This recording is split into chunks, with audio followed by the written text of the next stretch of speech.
So the initial phone call is really an important phone call. It starts the relationship. We feel that's where we gain the best information to sort of steer you down the correct path. It helps me find out what your priorities are, what we can do for you, and maybe I send you away with a little bit of homework. I think it's opening up that dialogue, creating an open communication, getting the process started on equal ground. We ask a fair amount of questions, but really that's to get in depth so that the consultants know what we're deciding and what avenue to go. Do you come into the studio? Do we go out to your house? Our initial house visit will normally depend on the type of work you're trying to do. So if we know that you're going to start moving walls, we have to come out. And that's the most important thing for a remodeling or home building consultant, is to be eyes and ears on the project and really picking up on the infrastructure, the style of the home. And then we may discuss some budgets there depending on the scope of work. So we may talk about this budget range proposal, and that may be all you need to sort of decide if you want to take the next step. If you decide you want to go down that path, then we might engage one of our designers,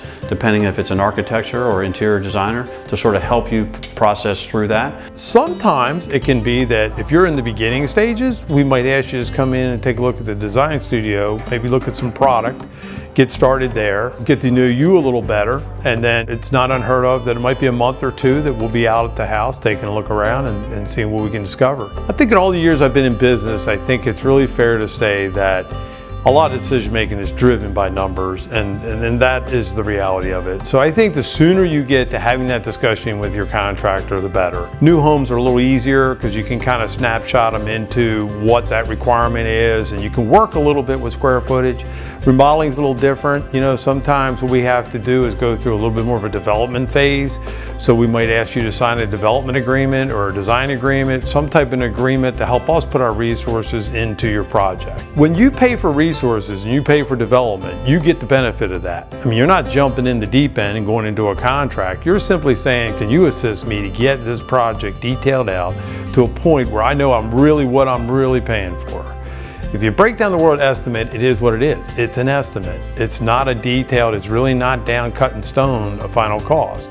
So it's, do you do your homework up front or do you do your homework in the back? And I think when it comes to estimates, I think it's really a matter of the more professional services you pay for, the more professional your number is going to be. Oftentimes the way projects grow is homeowners like really shiny, nice things, and they tend to grow. Or the while you're here factor, we call it. Hey, while you're here, change my trim. We'll have to steer you down the path of where those costs are. So we'll share some ranges with you sometimes, and that helps you determine sort of your budget, your ability to move forward in that direction.